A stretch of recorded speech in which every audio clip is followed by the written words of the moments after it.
नमस्ते बच्चों, आप सभी का आपकी अपनी इस YouTube चैनल हिंदी वाले व्हाट्सएप पर एक बार पुनः स्वागत है। बच्चों, आज हम कक्षा 12 की विषय हिंदी अनिवार्य की जो पूरक पुस्तिका है, जिसे हम पाठ्य पुस्तक में जो हमारे शामिल है वितान। इस पाठ्य पुस्तक का नाम क्या है? वितान। उस वितान के एक कहानी, एक पाठ पर बात करेंगे और जिसका नाम है जूझ। और इस कहानी के, इस आत्मकथा के अंश के लेखक हैं आनंद यादव। इस पाठ के प्रश्नोत्तर देखते हैं। पाठ के प्रश्नोत्तर हैं वर्कशीट से, और परीक्षा की दृष्टि से जो बीच में से वन लाइनर और छोटे बड़े क्वेश्चन बनते हैं वो हमने आपके सामने प्रस्तुत किए हैं। उम्मीद है आपको अच्छे लगेंगे, और इस बात की भी उम्मीद है कि आप चैनल पर नए पधारे हैं तो इसको सब्सक्राइब भी करेंगे। देखते हैं पहला प्रश्न। यह पाठ कुछ है कि चीजें परिचय के रूप में और बिना प्रश्नों के सामने रखें, उसके बाद प्रश्न उत्तर चलेंगे। यह पाठ आनंद यादव के द्वारा लिखित जूझ नामक आत्मकथात्मक उपन्यास से लिया गया है। मतलब उपन्यास तो है ही, लेकिन खुद की कथा इसमें शामिल है। जूझ का शाब्दिक अर्थ होता है संघर्ष। जूझ का शाब्दिक अर्थ क्या है? संघर्ष। इस पाठ में लेखक के विद्यार्थी जीवन, अर्थात जब वो विद्यार्थी थे उस समय के जीवन के संघर्ष का चित्रण किया गया है। पाठकों या बच्चों, आप हम जैसे जो भी इनको पढ़ने वाले हैं या 12वीं कक्षा के जो बच्चे हैं, उनसे इस बात की अपेक्षा की गई है कि वे अपने जीवन में आने वाली तमाम मुश्किलों का सामना करके अपने जीवन को सार्थक बनाएंगे एवं सफलता की बुलंदियों को प्राप्त करेंगे।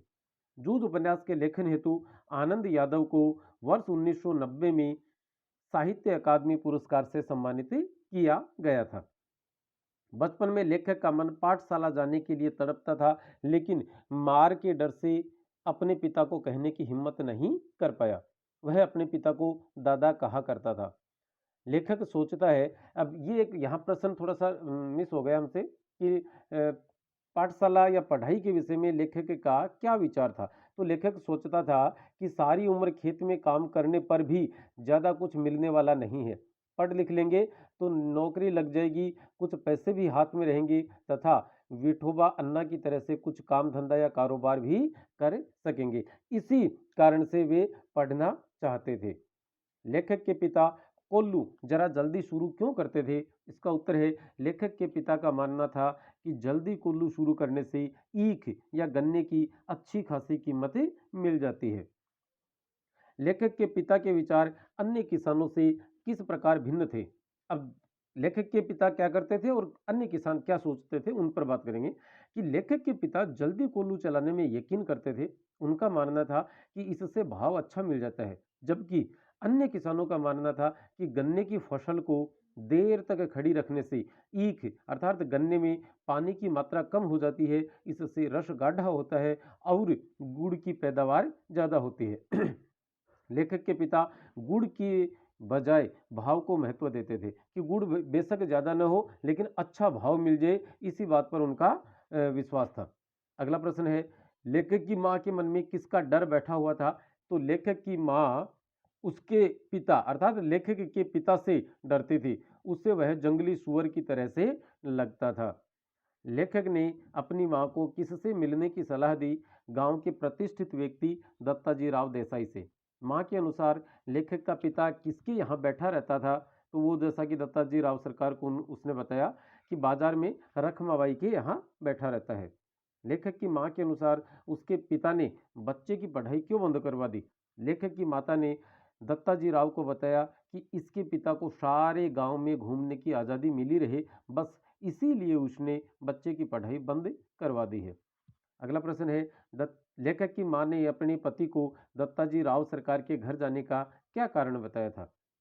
उसने कहा ना कि आपको राव सरकार ने बुलाया है, तो उसने पूछा कि तू वहां क्यों गई थी? तो वह झूठ बोलती है और कहती है कि उसने अपने पति को बताया कि वह खेत की हैरी और ताज़ा सब्जी देने गई थी। और यहाँ ये जो ताज़ा है, ये ताजी शब्द इस्तेमाल कर देते हैं कुछ लोग, वो गलत है। ताज़ा शब्द ही शुद्ध है क्योंकि ये विशेषण है। लेखक के दादा के लिए सम्मान की बात क्या थी? तो दत्ताजी राव देसाई के घर से बुलावा आना ही उनके लिए सम्मान की बात ही मानी गई है। आनंद यादव ने कौन सी कक्षा में पढ़ाई छोड़ दी थी? तो 5वीं कक्षा में। लेखक के पिता का नाम क्या था? रत्नप्पा। उनको दत्ताजी राव कहते हैं, और चूंकि ये इनका मूल नाम तो रतन ही था। आप परिचय में देखेंगे तो आनंद रतन यादव। जिस प्रकार से महाराष्ट्र और गुजरात में परंपरा है कि पिता के नाम के बीच में साथ और पुत्र के नाम के साथ पिता का नाम भी जुड़ता है। तो यहाँ आनंद रतन यादव उनका नाम है, तो इस प्रकार से हम कह सकते हैं रतन। और रतन धन अप्पा उनका नाम, अप्पा वहाँ एक मतलब गांव के किसी भी व्यक्ति को जिससे सम्मान से पुकारा जाता था उन्हें अप्पा कहा जाता है। तो रतन धन अप्पा से रत्नाप्पा शब्द दत्ताजी राव ने इस्तेमाल किया था। दत्ताजी राव साहब ने लेखक के दादा को क्या खरी खोटी सुनाई? तो दत्ताजी ने कहा कि मेरे खेत छोड़ देने के बाद से तूने खेतों में मेहनत करना छोड़ दिया है, फसल में भी जी नहीं लगाता, घर वाली और बच्चों को काम में जोत कर अर्थात लगा कर खुद खुले सांड की तरह घूमता रहता है। तेरी इस आदत के कारण बच्चे का भविष्य खराब हो जाएगा। अगला प्रश्न है, दादा के अनुसार लेखक में कौन कौन सी बुराइयां थी? या दत्ताजी राव को लेखक के पिता ने लेखक के विषय में या आनंद यादव के विषय में कौन कौन सी शिकायतें की? तो वहां शिकायतें हैं कि उनके अनुसार बच्चे में कई गलत आदतें पड़ गई थीं, जैसे कंडे बेचना, चारा बेचना, सिनेमा देखना तथा मेले आदि में सट्टा खेलना। दादा ने लेखक से स्कूल भेजने के बदले क्या क्या वचन लिए? उसने वचन लिया कि सुबह दिन निकलते ही अपने बस्ते सहित खेत में जाना होगा। स्कूल 11 बजे लगता है, अतः 11 बजे तक खेतों में पानी पिलाना होगा। छुट्टी होने पर बस्ता घर पर रख कर सीधे खेत आकर घंटे भर तक पशु चराने होंगे। यदि कभी खेत में काम ज्यादा हुआ तो स्कूल से छुट्टी भी लेनी पड़ेगी। पाठ के अनुसार लेखक का मूल नाम क्या था? तो लेखक का मूल नाम जकाते था, लेकिन मंत्री मास्टर जो कि गणित पढ़ाया करते थे वे और कभी कभार लेखक की माता भी उसे आनंदा के नाम से पुकारती थी, इसलिए आनंद यादव बाद में उन्होंने रखा।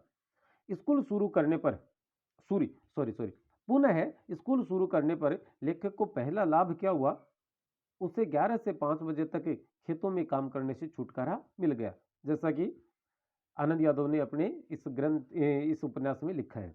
पहले दिन स्कूल जाने पर लेखक का मन खट्टा क्यों हो गया? क्योंकि काफी देर 1 साल बाद आया है और 1 साल बाद जब वो आया तो उसके साथ के जो बच्चे थे वे आगे वाली कक्षाओं में जा चुके थे। तो और जो उस कक्षा में थे वो उससे जूनियर बच्चे थे, छोटे थे उम्र में और अक्ल में, और उन बच्चों ने उससे छेड़खानी की थी। तो 1 साल स्कूल छोड़ देने के से उसके साथ के लड़के आगे की कक्षा में चले गए। अब उन लड़कों के साथ उसे बैठना पड़ता था जिन्हें उम्र व अक्ल में कम समझता था। इन बच्चों के साथ बैठने के विचार से ही उसका मन खट्टा हो गया था। गणित कौन पढ़ाते थे? मंत्री मास्टर, और यही इनके कक्षा अध्यापक भी थे। वसंत पाटिल व लेखक की दोस्ती क्यों जम गई? लेखक बीच सत्र में आया था, इस कारण कक्षा के अधिकांश बच्चे उससे छेड़खानी किया करते थे। वसंत पाटिल एक मेधावी लड़का था, वह किसी के साथ शैतानी नहीं किया करता था, हमेशा पढ़ने में लगा रहता। मास्टर ने उसे मॉनिटर बना दिया।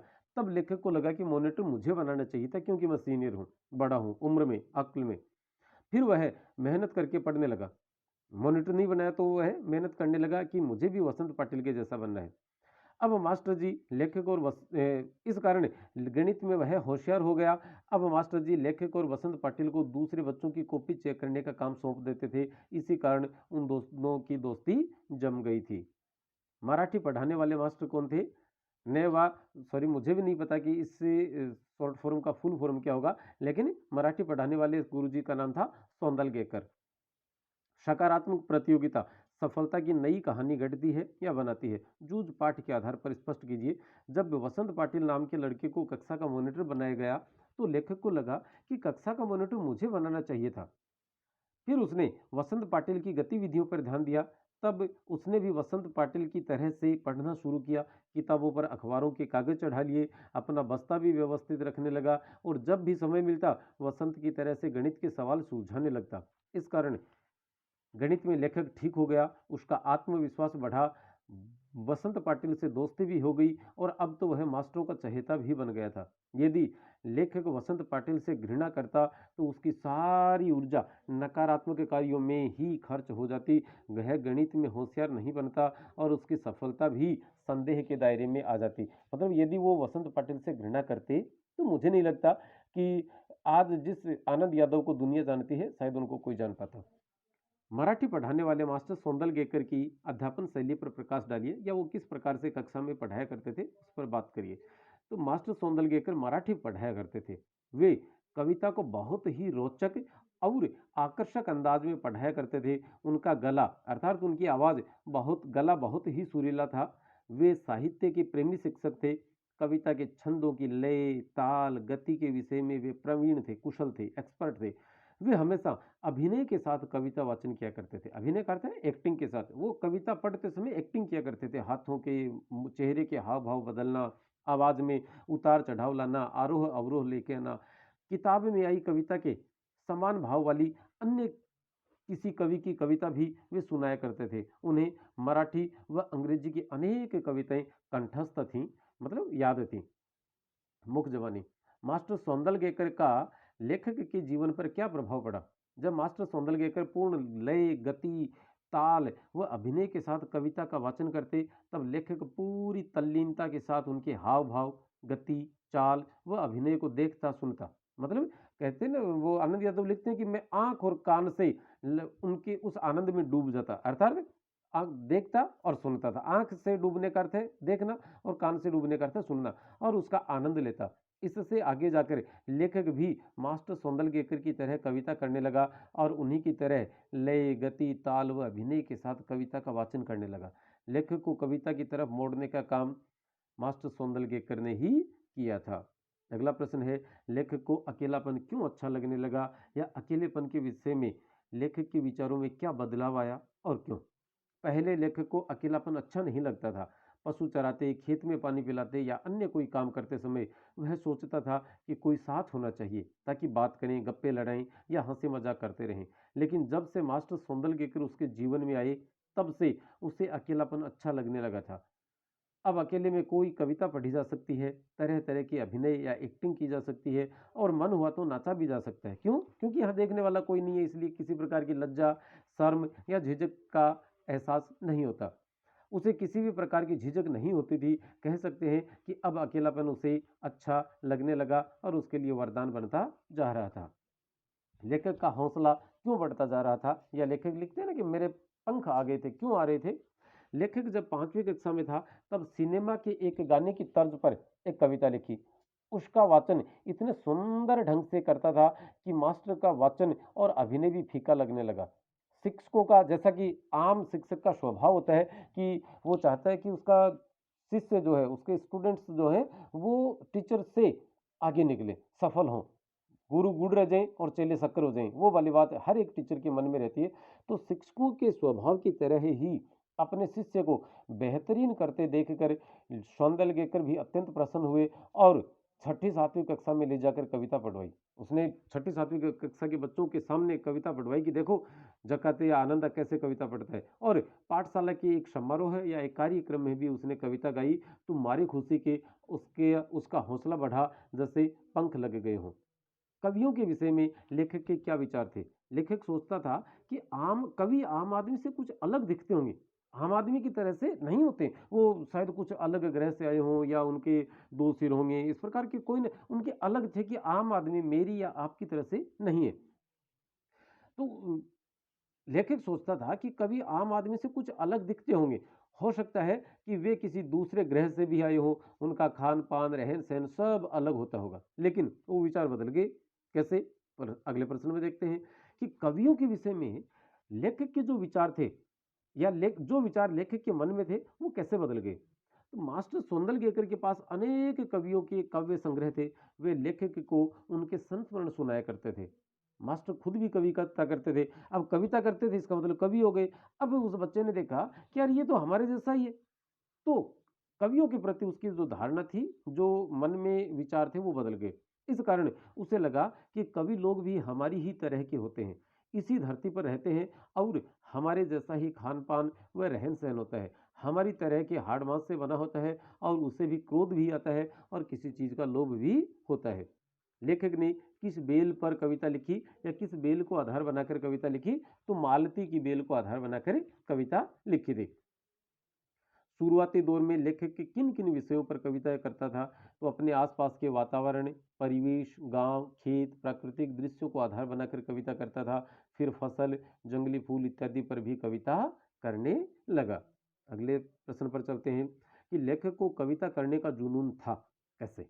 आप इस बात को कैसे साबित कर सकते हैं? तो हम लिखेंगे, जो जैसा कि पाठ में वर्णन था, कि लेखक को कविता करना बहुत भाता था, बहुत अच्छा लगता था। वह अपने साथ खीसा में, मतलब ये जो धोती बांधते हैं कमर पर, उसके अंदर कागज और पेंसिल रखने लगा था। कभी गलती से यदि कागज न हो तो कभी कविता उसके मन में आ जाती तो वह उस तुकबंदी को, अर्थात कविता को, एक तिनके से, एक लकड़ी के एक तिनके से भैंस के शरीर पर लिख देता, या पत्थर की किसी शिला पर कंकड़ से लिख देता था। और जब वो याद हो जाती तो उसे साफ कर देता, और छुट्टी के दिन कविता बन जाती तो सोमवार को मास्टर को सुनाता था, और कभी कभी तो रात को भी सुनाने चला जाता था। ये लाइन बीच में मिस हो गई थी, आप यहां से लिख ले वैसे। इस प्रकार हम कह सकते हैं कि लेखक पर कविता का जुनून सवार था। कविता करने में मन रम जाने का क्या प्रभाव पड़ा? अब लेखक अलंकार, छंद, लय, गति, ताल पर विशेष ध्यान देने लगा। अब उसे शब्दों का नशा चढ़ने लगा और ऐसा लगने लगा था कि मन में कोई मधुर बाजा बजने लगा है। मराठी में लिखे गए जूझ उपन्यास का हिंदी अनुवाद का काम किसने किया? तो केशव प्रथम वीर ने किया।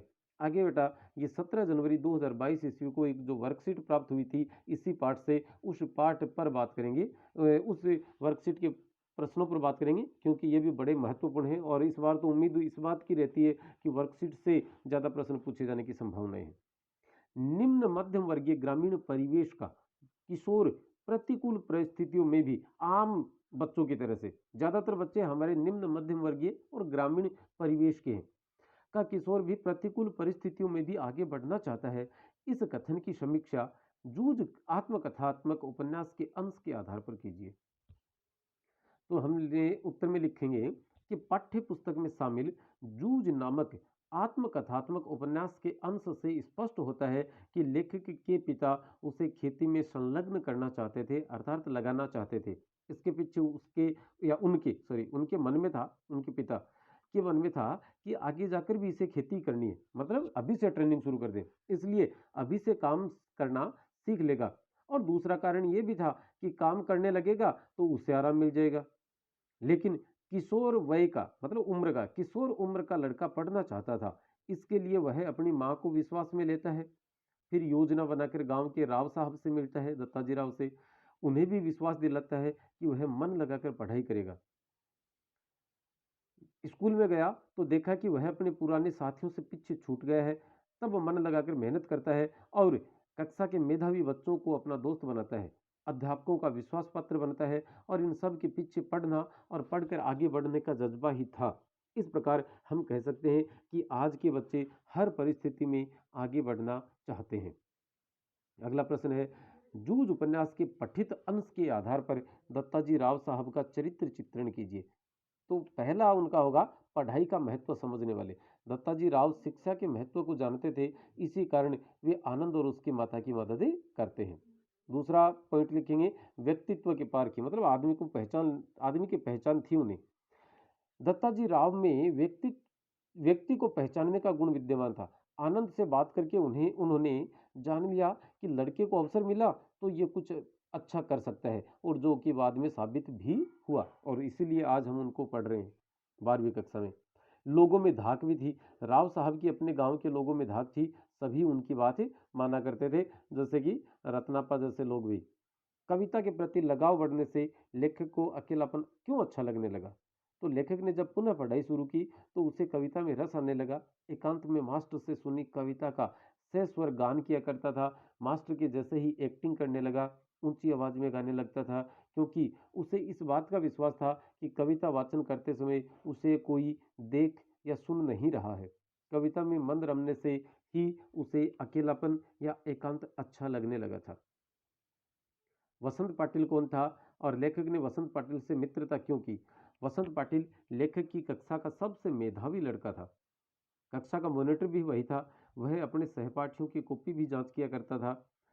उसके मेधावी होने तथा मददगार प्रवृत्ति वाला होने के कारण ही लेखक ने उससे मित्रता की थी। ये 17 जनवरी का कार्यपत्रक है। अब 19 जनवरी के कार्यपत्रक में कुछ और हैं, वो भी देखें। बड़े महत्वपूर्ण प्रश्न, आप इन प्रश्नों को तो ईमानदारी से और चाहे एक से दो ज़्यादा बार उसे देखें, अब बहुत ज़्यादा जरूरी है। जूझ शीर्षक के औचित्य पर विचार करते हुए यह स्पष्ट करें कि यह शीर्षक कथानायक की किसी केंद्रीय चारित्रिक भूमिका को उजागर करता है। सबसे पहले बात, जूझ का अर्थ होता है संघर्ष। और क्या इस शब्द से हमें ऐसा लगता है कि कथानायक अर्थात लेखक आनंद यादव के चरित्र में ऐसा कोई एक गुण था जो उसके स्वभाव के केंद्र में था? तो हम देखेंगे उत्तर में, जूझ का शाब्दिक अर्थ होता है संघर्ष, अर्थात जीवन की समस्याओं से दो दो हाथ करना, अर्थात उनका सामना करना। पठित अंश के आधार पर देखा जाए तो कथानायक आनंद एक संघर्षशील व्यक्ति था, लड़का था। वह अपने पिता के कारण पढ़ाई छोड़कर खेती के कार्यों में लगा था। अपनी पढ़ाई पुनः शुरू करवाने के लिए उसे संघर्ष करना पड़ता है। राव साहब के सामने ही छुट्टी के दिन खेतों में काम करने का वादा करना पड़ता है, लेकिन पढ़ाई से कोई समझौता नहीं करता। उसे पढ़ाई करने के लिए जूझना पड़ता है। वह अपनी विपरीत परिस्थितियों में संघर्ष करता है और सफल होता है। कहने का अर्थ है कि लेखक की जीवन की समस्याओं और उसके संघर्ष के आधार पर ही पर जूझ का नामक जो शीर्षक है वो पूर्णतया खरा उतरता है, क्योंकि इस शब्द में एक आकर्षण है और पाठक को कहीं भी नहीं लगता कि यह एक अनुपयुक्त शीर्षक है। नायक की संघर्षशीलता का पर्याय बन जाता है यह शीर्षक। अगला प्रश्न बहुत ही महत्वपूर्ण प्रश्न है। ये प्रश्न बहुत ही ज्यादा महत्वपूर्ण है कि दत्ताजी राव से पिता पर दबाव डलवाने के लिए लेखक और उसकी मां को एक झूठ का सहारा लेना पड़ा था कि मैं तो सब्जी देने गई थी। यदि वे झूठ का सहारा नहीं लेते तो आगे का घटनाक्रम क्या होता? आपको अपनी कल्पना के आधार पर लिखना है। अब ये काल्पनिक उत्तर है, हर बच्चे का अलग अलग हो सकता है, लेकिन मोस्टली ऐसा होना चाहिए। देखें कि यदि लेखक और उसकी माँ झूठ का सहारा नहीं लेते तो घटनाक्रम वो नहीं होता जो आज हमारे सामने है। जूझ उपन्यास में जो हमने पढ़ा वो नहीं होता। राव साहब द्वारा बुलाए जाने की बात पर लेखक के पिता पूछते हैं कि तुम वहां क्यों गई थी? तो उसकी मां कहती है कि मैं साग सब्जी देने गई थी, तभी तुम्हें भेजने के लिए कहा था। इसके अलावा मां और बेटे ने राव साहब से भी आग्रह किया था कि इस बात की खबर किसी को नहीं होनी चाहिए कि पढ़ाई के विषय में हमने आपसे कुछ ही कहा था। यदि ये तो थी मूल बात, अब कल्पना पर आते हैं।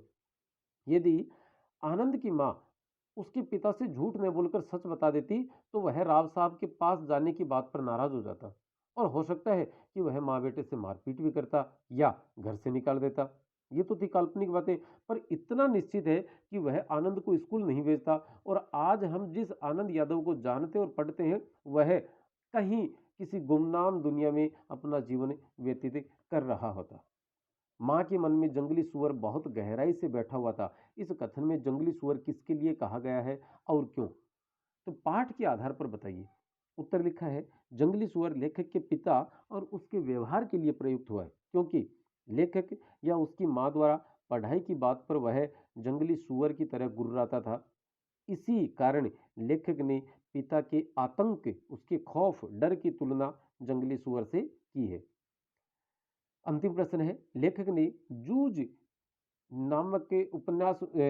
जूझ उपन्यास मूल रूप से किस भाषा में लिखा? आपने पहले वाले प्रश्न में भी पढ़ा था कि मराठी भाषा में लिखे गए इस उपन्यास का हिंदी अनुवाद किसने किया। तो यहाँ दो प्रश्न है कि मूल रूप से कौन सी भाषा में लिखा और हिंदी अनुवाद किसने किया। तो मूल रूप से किस में लिखा था? मराठी में। और हिंदी में अनुवाद किसने किया? तो केशव प्रथम वीर ने इसका हिंदी में अनुवाद किया था। तो बेटा आज के लिए फिलहाल इतना ही। अगले वीडियो में आपके साथ फिर से मुलाकात करेंगे, फिर से आप नई एक जानकारी के साथ प्रस्तुत होंगे। तब तक के लिए आप हमें अनुमति दें। नमस्ते, शुक्रिया, धन्यवाद।